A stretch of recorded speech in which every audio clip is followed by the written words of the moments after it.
चलिए मित्रों, शुरू करते हैं हम अपना आज का करंट अफेयर। देखते हैं हमारी आज की जितनी भी महत्वपूर्ण खबरें हैं सभी पे विस्तार से चर्चा और विश्लेषण करते हैं। हमारी पहली न्यूज है, संयुक्त राष्ट्र व्यापार एवं विकास ने global trade update on mobilising trade to curb plastic pollution जारी किया। यह अपडेट उस समय पर जारी किया गया है जब जेनेवा में संयुक्त राष्ट्र प्लास्टिक संधि पर चर्चा चल रही है। अपडेट के मुख्य बिंदुओं पर एक नजर डालते हैं तो वैश्विक प्लास्टिक उत्पादन और व्यापार में वृद्धि। तो ये मुख्य रूप से एकल उपयोग वाले प्लास्टिक के मामले में देखने को मिल रहा है, जो 1950 के 2 मिलियन मीट्रिक टन से बढ़कर 2022 में 436 एमएमटी हो गया। इसमें से केवल 10% प्लास्टिक का पुनर्चक्रण होता है और 75% से अधिक कचरे के रूप में चला जाता है। बढ़ता प्लास्टिक व्यापार, तो 2022 तक के आंकड़ों के अनुसार उत्पादित 78% से अधिक प्लास्टिक का व्यापार अंतर्राष्ट्रीय स्तर पर किया गया। अंतर्राष्ट्रीय समझौतों का अभाव, तो इस संबंध में जैव विविधता और जलवायु परिवर्तन की तरह कोई समझौता मौजूद नहीं है। अप्रयुक्त क्षमता, जैव आधारित और कंपोस्टेबल प्लास्टिक कई देशों में उपलब्ध है, लेकिन वैश्विक प्लास्टिक उत्पादन में इनकी हिस्सेदारी केवल 1.5% ही है। नीतिगत मुद्दे, तो पिछले 30 वर्षों में प्लास्टिक और रबड़ उत्पादों पर टैरिफ 34% से घटकर 7.2% हो गया है। इसके विपरीत बांस, कागज जैसे वैकल्पिक उत्पादों पर टैरिफ लगभग 14.4% बना हुआ है। आगे की राह देखते हैं तो क्षेत्रक आधारित सुधार, एकल उपयोग वाले प्लास्टिक की समस्या से निपटने के लिए उस पर लक्षित प्रतिबंध लगाने चाहिए, जैसे कर लगाना और बेहतर अनुसंधान एवं उत्पाद डिजाइन की मदद से टिकाऊ प्लास्टिक को बढ़ावा देना, जैसे सड़क निर्माण के लिए प्लास्टिक डेटा सिस्टम को मजबूत करना, तो प्लास्टिक के उपयोग अवधि में पारदर्शिता और तुल्यता में सुधार करना चाहिए। संबंधित फ्रेमवर्क में तालमेल सुनिश्चित करना, जैसे बेसल, रोटरडैम और स्टॉकहोम कन्वेंशन। प्लास्टिक और ट्रिपल प्लैनेटरी क्राइसिस, तो प्रदूषण, जैव विविधता की हानि और जलवायु परिवर्तन। तो वन्य जीवों पर प्रभाव, प्लास्टिक प्रदूषण 1400 से अधिक वन्य जीव प्रजातियों को हानि पहुंचाता है। ग्रीन हाउस गैसें, 98% प्लास्टिक का उत्पादन जीवाश्म ईंधन से होता है।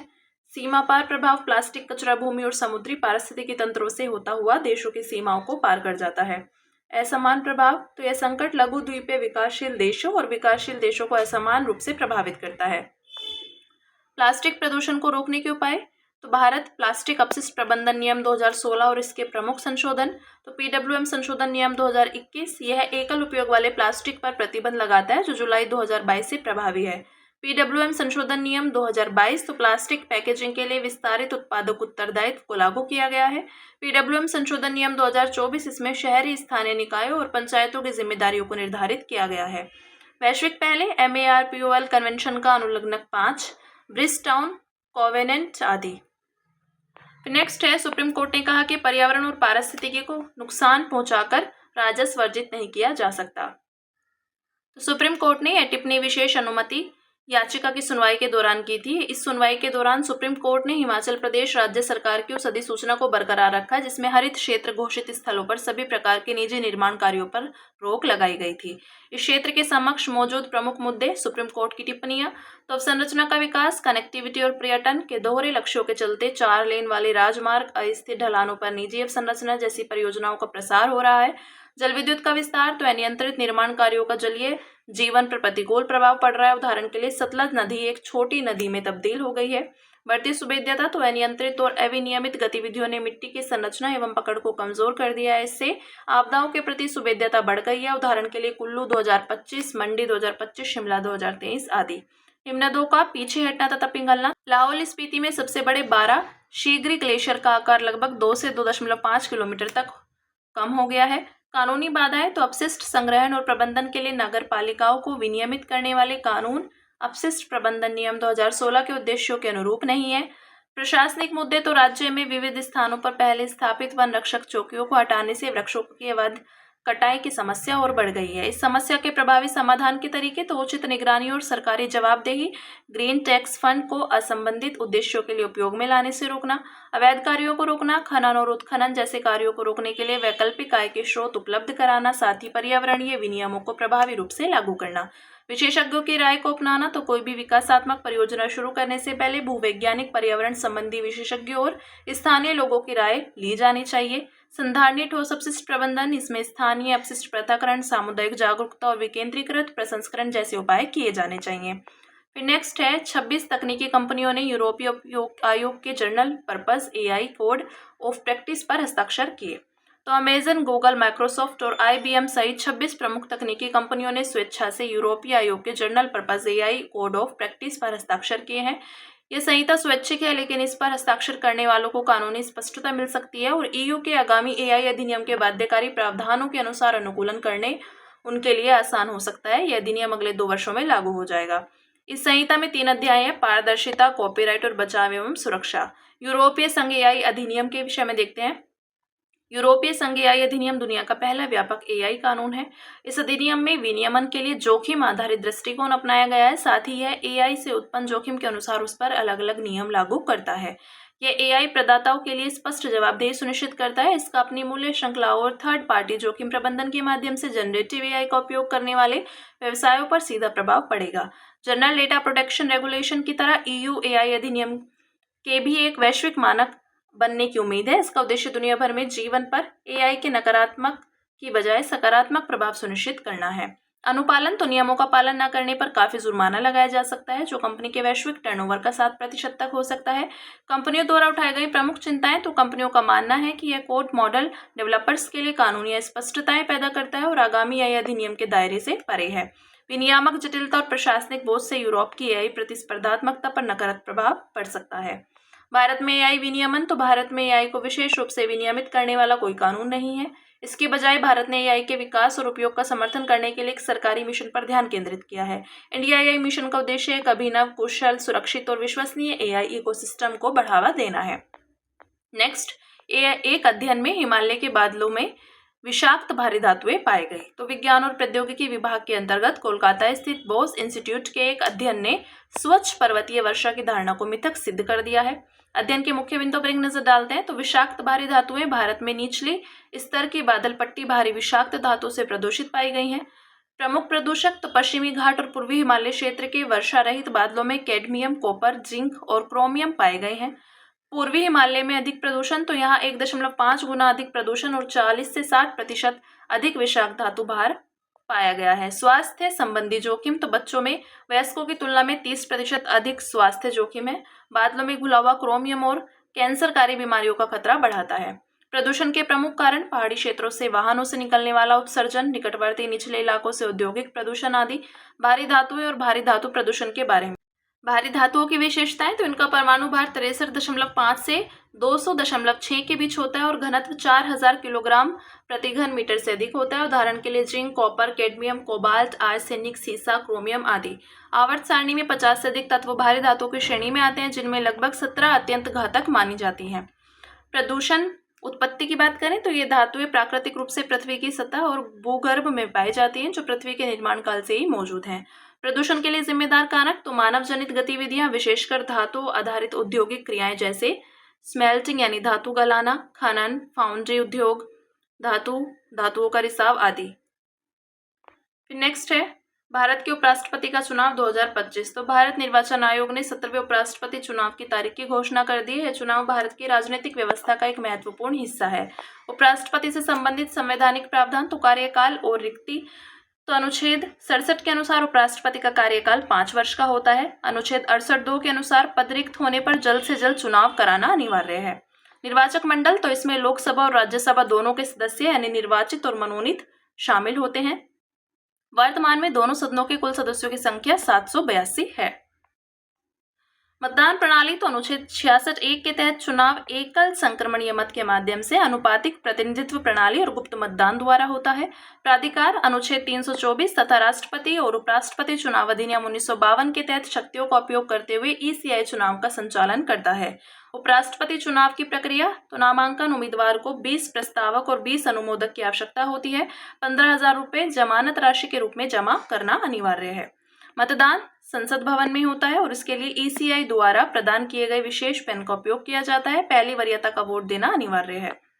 पर्यवेक्षण तो ECI रिटर्निंग ऑफिसर यानी राज्यसभा का महासचिव और पर्यवेक्षकों की नियुक्ति करता है।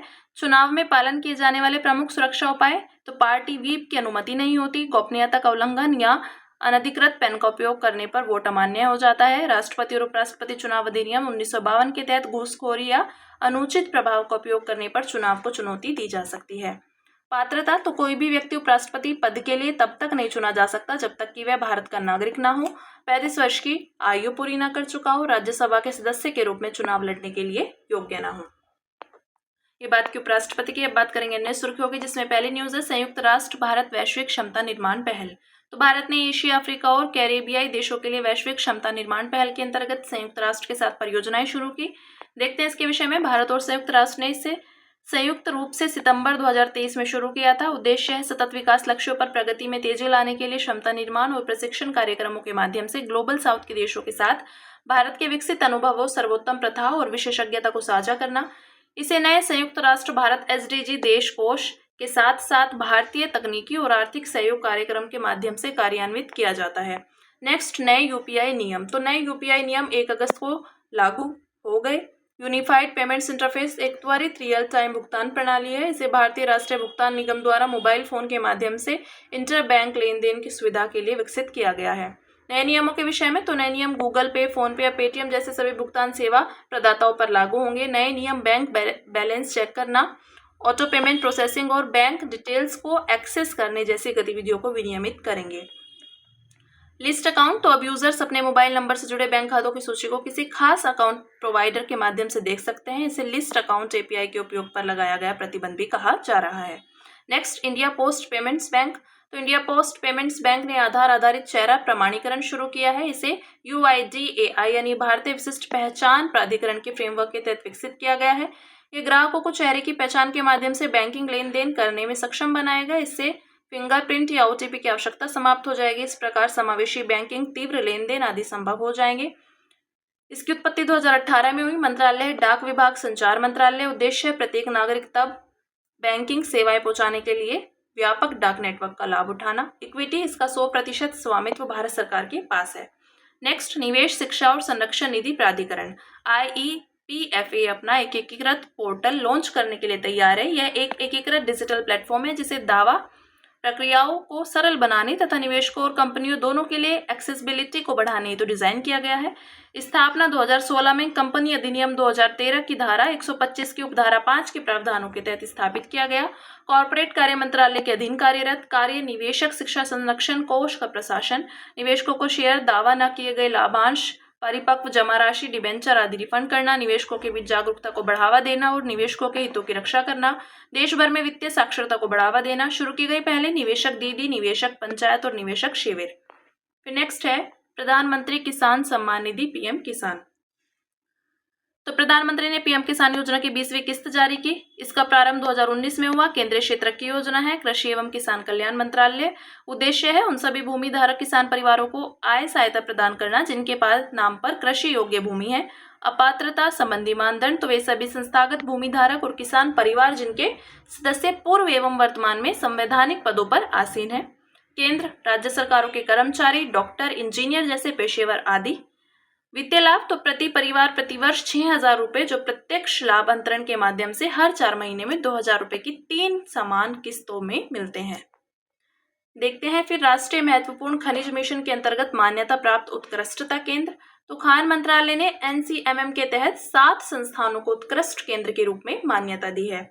इनमें शामिल है IIT Bombay, IIT Hyderabad, IIT ISM Dhanbad, IIT Roorkee, CSIR IMMT Bhubaneswar, CSIR NML Jamshedpur तथा NFTDC हैदराबाद। ये उत्कृष्टता केंद्र हब और स्पोक मॉडल के रूप में काम करेंगे तथा महत्वपूर्ण खनिजों में अनुसंधान एवं विकास को बढ़ावा देंगे।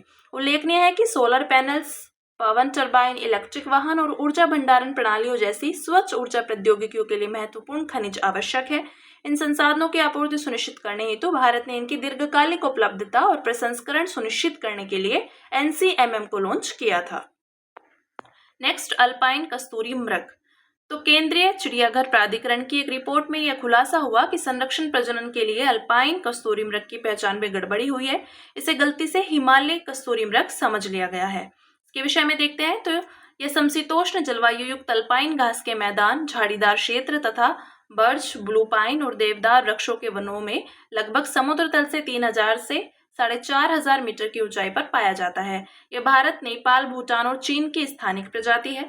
मुख्य विशेषताएं क्या है इसकी? तो ये एक एकाकी और शर्मीला जानवर है। ये शाकाहारी होता है। इसकी गर्भावस्था अवधि 180 से 200 दिन होती है। कस्तूरी मृग एक अनोखा जीव है जिसके लंबे दांत होते हैं लेकिन सींग और पित्ताशय नहीं होता। खतरा, तो इसका शिकार मस्कपोर्ट कस्तूरी के लिए किया जाता है जिसका उपयोग इत्र और पारंपरिक दवाओं में होता है। संरक्षण स्थिति एंडेंजर्ड है, IUCN अनुसूची 1 में वन्य जीव संरक्षण अधिनियम 1972 के तहत। ठीक है, फिर नेक्स्ट है 71वें राष्ट्रीय फिल्म पुरस्कार। तो वर्ष 2023 के लिए विविध श्रेणियों में 71वें राष्ट्रीय फिल्म पुरस्कारों की घोषणा की गई। स्थापना हुई थी इनकी 1954 में। ऐसी फिल्मों को सम्मानित करना जो भारतीय सिनेमा और संस्कृति में महत्वपूर्ण योगदान देती है। प्रदानकर्ता भारत के राष्ट्रपति। वर्ष 2023 के लिए पुरस्कार सर्वश्रेष्ठ फीचर फिल्म 12th फेल है। सर्वश्रेष्ठ अभिनेता शाहरुख खान जवान के लिए और विक्रांत मैसी 12th फेल के लिए। सर्वश्रेष्ठ अभिनेत्री रानी मुखर्जी हैं मिसेस चटर्जी बनाम नॉर्वे। सर्वश्रेष्ठ लघु फिल्म गिद्ध द स्क्वेंजर और सर्वश्रेष्ठ नॉन फीचर फिल्म है फ्लावरिंग मैन। नेक्स्ट है लैंडर्स। तो ओडिशा ने लैंड रेसेस को औपचारिक बीज प्रणाली में शामिल करने के लिए एक नया रोड मैप प्रस्तुत किया। इसके विषय में देखते हैं। अर्थ है लैंड रेस या पारंपरिक बीज किस्में आनुवंशिक रूप से विविध फसल किस्में हैं। ये कई पीढ़ियों से प्राकृतिक अनुकूलन और मानव चयन के संयोजन से किसानों की पारंपरिक प्रथाओं के साथ विकसित हुई हैं। महत्व, ये स्थानीय कृषि जलवायु परिस्थितियों के अनुकूल होते हैं। इनमें जलवायु लचीलापन, उपज स्थिरता, कीट सहिष्णुता और पोषण से भरपूर होने जैसे विशेष गुण होते हैं। खतरा, कृषि पद्धतियों में बदलाव, भूमि उपयोग में परिवर्तन और कीटनाशकों के अत्यधिक उपयोग के कारण इनका आनुवंशिक क्षरण हो रहा है। ठीक है, तो ये बात की हमने लैंड रेस की। तो हमारी आज की जितनी भी महत्वपूर्ण खबरें थी हमने सभी पे विस्तार से चर्चा और विश्लेषण किया। अब इसी के साथ मिलते हैं कल अपनी नई खबरों के साथ।